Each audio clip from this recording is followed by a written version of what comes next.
রাজবাড়ির মাঠে আসলে আসলে নিজেকে খুব অসহায় মনে হয়। মূল ভিউ হচ্ছে এটা। আসলে রাজার এই বাড়ি দেখার পর আমার নিজেরও এরকম একটি বাড়ি বানানোর ইচ্ছা হচ্ছে। এই WhatsApp guys, welcome to my new another blog. তো আজকের ব্লগে আমরা চলে আসলাম প্রাণের শহর গাজীপুরে। আমার সাথে আছে আমার বন্ধু জাহিদ আবেদিন সাগর। তো আশা করতেছি যে আজকের ব্লগটা আপনাদের সবার খুব ভালো লাগবে, তো সাথেই থাকুন। আপনারা রানী বিলাসমণি সরকারি বালক উচ্চ বিদ্যালয় দেখতে পাচ্ছেন, যেটা গাজীপুরের অনেক পুরাতন একটি স্কুল। এটা রাজবাড়ি মাঠের সাথেই অবস্থিত। এই যে রাজবাড়ির মাঠ, এটা আমাদের গাজীপুরে অবস্থিত এবং গাজীপুরের যত প্রোগ্রাম আছে এই রাজবাড়ির মাঠেই হয়। তো আমরা আসলে আজকে ঘুরতেছি আর আপনাদের ব্লগ করে দেখাচ্ছি। রাজবাড়ির মাঠে আসলে আসলে নিজেকে খুব অসহায় মনে হয়, কারণ এখানে গার্লফ্রেন্ড বয়ফ্রেন্ডের সংখ্যাই বেশি। এই যে গার্লফ্রেন্ড বয়ফ্রেন্ডের জন্য এখানে অনেকগুলো ফুচকার দোকান আছে। রাজবাড়ি মাঠের সামনে এই দোকানগুলো অবস্থিত, যেই দোকানগুলো আসলে বিকালবেলা বেশিরভাগ খোলে। এতক্ষণ তো আমরা রাজবাড়ি মাঠে ছিলাম, আর আসল রাজবাড়ি হচ্ছে এটা, যেটা বর্তমানে জেলা প্রশাসকের কার্যালয়। আমরা ভিতরে আসলাম জেলা প্রশাসকের কার্যালয়ে। আমাদের গাজীপুরের সবথেকে ফেমাস জায়গা হচ্ছে এই জায়গাটি, যেটা আপনাদেরকে অলরেডি বললাম যে রাজবাড়ি। বর্তমানে এটি জেলা প্রশাসকের কার্যালয়ের কার্যক্রম পরিচালিত হয়। জায়গাটি খুবই সুন্দর, আপনাদেরকে ঘুরে ঘুরে দেখানোর চেষ্টা করছি। অস্থির, আর ভিতরের পরিবেশটাও দারুণ। আপনারা আসবেন একদিন আমাদের এই গাজীপুরে ঘুরতে, আপনাদের খুবই ভালো লাগবে। বিশেষ করে এই জায়গাতে অবশ্যই আসবেন ঘোরার জন্য। চলেন আপনাদেরকে রাজবাড়িটা আরও কাছ থেকে দেখাই। আমার কাছে আসলে আজকে খুবই ভালো লাগতেছে। মাঝে মধ্যেই আসলে এভাবে ঘুরতে বাইর হয়ে যাই আর আপনাদেরকে দেখানোর চেষ্টা করি। অনেক দিন পর দুই বন্ধু একসাথে হলাম, তাই রাজবাড়ির ভিতরে ঘুরতেছি একটু আর আপনাদেরকে ব্লগ দেখানোর চেষ্টা করতেছি। ভিতরে প্রচুর জায়গা, আর আজকে সরকারি বন্ধ থাকার কারণে এভাবে ঘুরে আপনাদেরকে দেখাতে পারছি, নয়তো অন্য সময় এই জায়গাগুলো খুবই ব্যস্ত থাকে। তো দেখতেই থাকুন। আর সামনে হচ্ছে বিশাল বড় একটি পুকুর আছে। আমার বন্ধু ঘুরে ঘুরে দেখছে পরিবেশটা। সে আসলে ওইভাবে এই জায়গা ঘুরে দেখেনি আগে কখনো, তো আজকে আমার সাথে এসে অনেক নতুন কিছু সে দেখতেছে।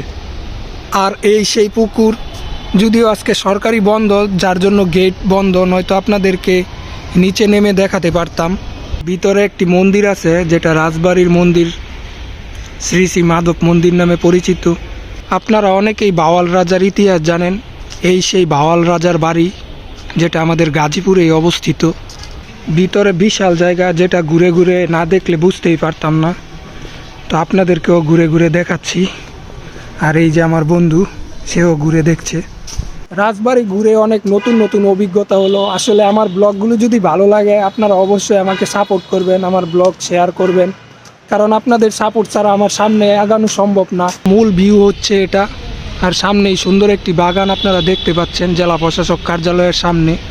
আমার বন্ধু বসে বসে রেস্ট নিচ্ছে রাজবাড়ির ভিতরেই। এই জায়গাটি খুবই সুন্দর। আমিও একটু বসলাম বন্ধুর সাথে রেস্ট নেওয়ার জন্য। পুরাতন কিছু স্থাপত্য ছিল এইগুলো, যেটি এখন প্রায় ভগ্নাংশ হিসাবেই হয়ে গেছে। আসলে রাজার এই বাড়ি দেখার পর আমার নিজেরও এরকম একটি বাড়ি বানানোর ইচ্ছা হচ্ছে। যদি আল্লাহ তৌফিক দেয়, ইনশাল্লাহ ভবিষ্যতে বানানোর চেষ্টা করব।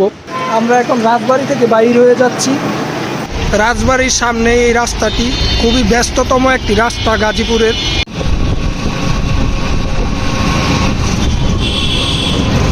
গাজীপুরের এই জায়গাটা সবসময় যানজট লেগেই থাকে, খুবই ব্যস্ত, খুবই ব্যস্ত। আর এই যে এটা হচ্ছে গাজীপুরের রেলগেট। আসলে আজকের দিনটা খুবই সুন্দর। গত কয়েকদিন যাবত ধরে শীতের কারণে রোদের দেখা পাচ্ছিলাম না, তো ফাইনালি আজকে অনেক সুন্দর রোদ উঠেছে। কত আলি এইগুলা? আলি বাবা। ও, বাগান বিলাস গাছে ভরে গেছে গাজীপুর। সবাই ছবি তোলাতে ব্যস্ত। খুবই সুন্দর দেখা যাচ্ছে পরিবেশটা। Gazipur police line. আর এই যে সামনে গাজীপুর জেলা কারাগার। ব্যস্ততম শহর আমাদের এই গাজীপুর। আর এই যে আশেপাশে লোকাল মার্কেট আপনারা দেখতে পাচ্ছেন। এই জায়গাটা খুবই ব্যস্ত থাকে, গাজীপুরের মধ্যে অন্যতম ব্যস্ত। শাক সবজি সব কিছুই পাবেন আপনারা এখানে। আর আপনারা জানেন আমাদের গাজীপুর কাপড়ের জন্য বিখ্যাত, যার জন্য সব জায়গাতেই আপনারা এরকম কাপড়ের দোকান দেখতে পাবেন। সাইডে অনেকগুলো ফুলের দোকান।